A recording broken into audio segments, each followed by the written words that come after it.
खुलुमबाय रायजोफोर दासिमनि माखासे गोनां खौरांफोर लानानै फैदों नोंथांमोना भिडिअखौ जोबजासिम नायलांजोबदो लोगोसेनो सानफ्रोमबोनि खौरां लानो थाखाय चेनेलखौ साबस्क्राइब खालामनानै बेल आइकनखौबो अलाव होनानै लादो लोगोसे भिडिअखौ मोजां मोनदोंब्ला मोनसे लाइक खालामदो नोंथांमोननि मोनसे लाइकआनो आंनि गेदेरथार थुलुंगानाय जागोन अब्ला दिनैनि सेथि खौरां नोंथांमोननो होनो लागै आखायाव लादों बर' हारिनि थाखाय गोख्रोङै खामानि मावबोनाय उदालगुरि जिल्लानि खैराबारि दख'रा एबसुनि गायसनगिरि आरो आफादगिरि रुंसारि नन्दराम बर'नि सारादुआव मिरु एबसुनि आफादगिरि दिपेन बर'आ रुंसारि नन्दराम बर'नि मुसुखाखौ बेखेवना होयो। बिथांनि सारादुआव बिटिआरनि डिपुटि चिफ गबिन्द चन्द्र बसुमतारी, आसाम आयेन आफादनि बुंथिगिरि बिस्वजित दैमारी, बिथांमोनजों लोगोसेनो एबसुनि गोबां दैदेनगिरिफोर आरो गोबां आफादफोरनि दैदेनगिरिफोराबो बाहागो लानायखौ नुनो मोन्दोंमोन। थांनाय 14 मार्चआव उदालगुरि जिल्ला ख्रिस्टियान कअर्डिनेशन कमिटिया उदालगुरि जिल्ला बेंगिरिनि गनायथि लानानै उदालगुरि नलबारि गेवलां गेलेग्रा फोथाराव हादोरनि सान्थि गोजोननि थाखाय आर'ज गाबनाय हाबाफारि लानायाव रोजा रोजा सुबुंनि थुबुरखौ नुनानै तृणमूल कंग्रेसनि सासे प्रेसिडेन्टआ खाबु लानानै मोनसे भिडिअ खालामदोंमोन।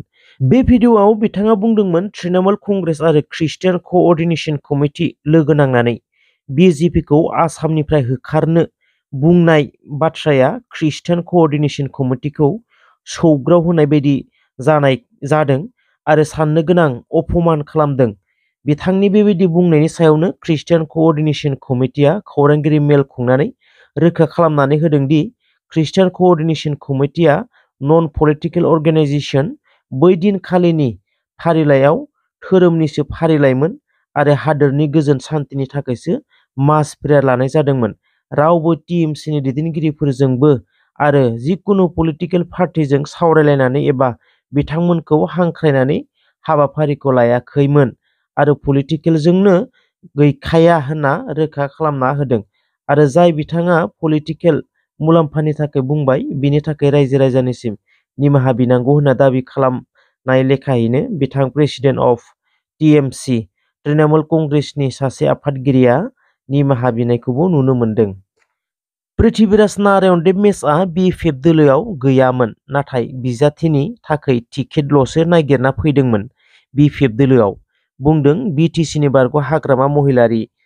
चिरांनि धालिगावआव इउपिपिएल बिजेपि आरो एजिपि एनडिए जथाय सरकारनि मावफारि हाबाफारियाव आसामनि गिबि मन्थ्रि डक्टर हिमन्त बिश्व शर्माया बाहागो लानानै खौरांगिरिनि गेजेरजों बुंदोंमोन इउपिपिएलनि बिजाथि जयन्त बसुमतारीया 2 लाख बारा भट लानानै देरहागोन होननाया इउपिपिएलखौ बुङाखै नाथाय बिएफएफखौसो उल्थायै बुंदों होननानै बुङो हाग्रामा महिलारिया।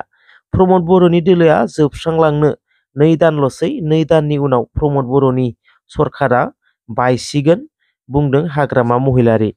बर' हारिनि थाखाय हारिनि थामोनथानि थाखाय आलादा बर' रायजोनि थाखाय गावनि बेसेन गोसा जिउखौनो बर' हारिनि थाखाय सेक्रिफाइस खालामनाय मानगोनां सिबिजाथाव डियार नाब्ला एबा रन्जन दैमारिया सान्ति सुक्ति जानायनि उनावबो जोबथेसालियाव दासिमबो दङ। बिनि गोरोन्थिया एबा दायनिगिरिया सोर?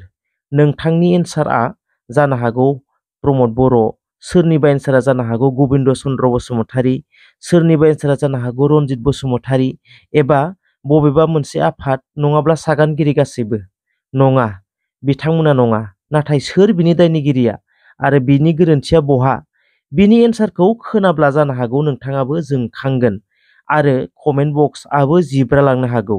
जि समाव मानगोनां रन्जन दैमारिया मोजां मोनसे साख्रि लानानै आलो गोजोनै न'खर संसार जालांनो हायोमोन, लाक्जारियास लाइफस्टाइल खालामनो हायोमोन, नाथाय बेफोर गासैखौबो नागारनानै बर' हारिनि थाखाय गावखौनो बावसोमबाय। गावनि बिसिया बहा, गथ'फोरा बहा, न'खरनि बाहाय बाहागिया बहा आरो गाव बहा? सिलिंखार। सोरनि थाखाय बेबायदि सिलिंखार जालांखो? बेनि दायनिगिरि एबा गोरोन्थिया सोर? अबियासलि रन्जन दैमारिया एकर्डनि आगोलावनो कनभिक्टेड। बयबो रायजो राजाखौ खोन्थानो गोनांथि गैया। नाथाय एकर्डनि गेजेरजों दि बिथां रन्जन दैमारिया आरो सा 56 जेलाव दासिमबो थानांनाय जोंनि आंगो बिदा बिफंफोरा उदां जानांगौमोन नाथाय जायाखैसै। बिनि गोरोन्थिया रन्जन दैमारियानो। औ रायजोफोर, रन्जन दैमारिजों लोगोसे सा 56 जेलाव थानाय एक्स एनडिएफबिफोरा एकर्डनि गेजेरजों उदां जायैनि गोरोन्थिया रन्जन दैमारिनि। बेखौ आं बुङाखै रायजोफोर। सोरथो बुंखो अब्लालाय? फै नोंथांमोना खोनासंना ला।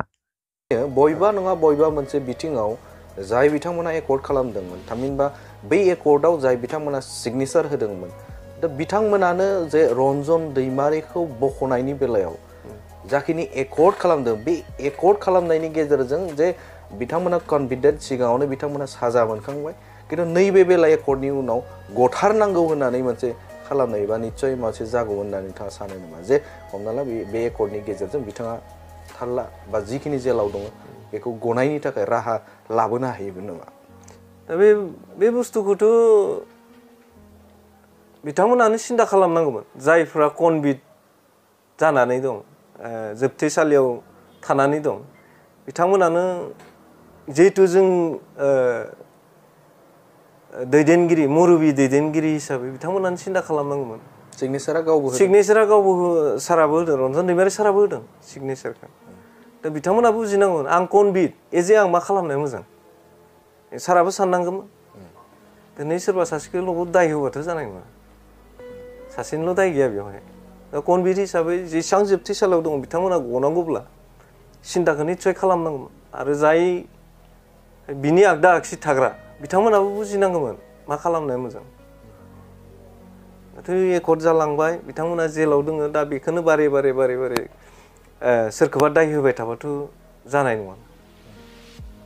नंगौ थिगानो एकर्डनि गेजेरजों बिथांमोना जेनेरेल एमनेस्टि मोननांगौमोन आरो बिथांमोना साफ्रोमबो गनांगौमोन आं बेखौ लुबैदोंमोन।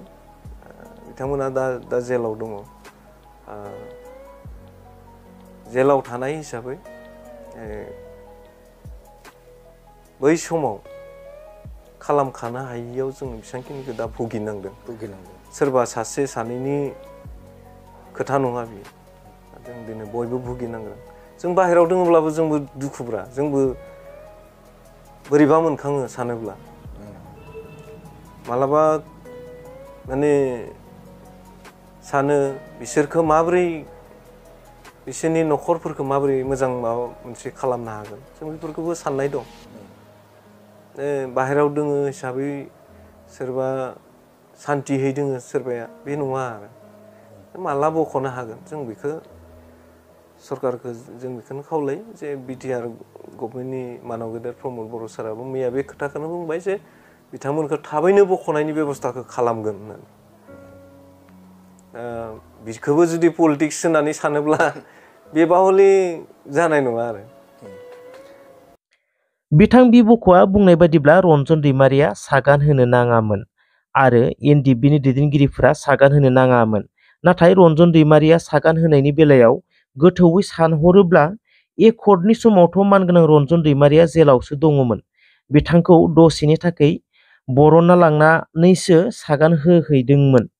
बे बाथ्राया रोखायै बेरखाङो दि मानगोनां इउजि ब्रह्मनि बुंनाय बाथ्रायाव एकर्ड जाखांनायनि उनाव दिल्लीनिफ्राय फैफिनब्ला इउजि ब्रह्मआ हब्रा बुंदोंमोन दि रन्जन दैमारियाबो जोंखौ फोथायनानैनो मेगन मेसेबनानै सहि होबाय होननानै बुंदोंमोन।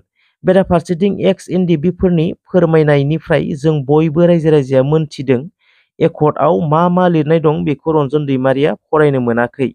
मख'नो गोनांदि एकर्ड खालामनानै दिल्लीनिफ्राय फैफिनब्ला मानगोनां आथिखालनि सिएम प्रमद बर'आबो रोखा बुंदोंमोन रन्जन दैमारियाबो बे सान्ति सुक्तिनि गेजेरजोंनो ओंखारबाय होननानै। मानगोनां रायजो राजाफोर नोंथांमोनानो बुंदो बिथां बिबख'नि बुंनायफोरा सैथोआनो ना गोरोन्थि? बिथांनि बुंनायफोराव सैथोबो दङ।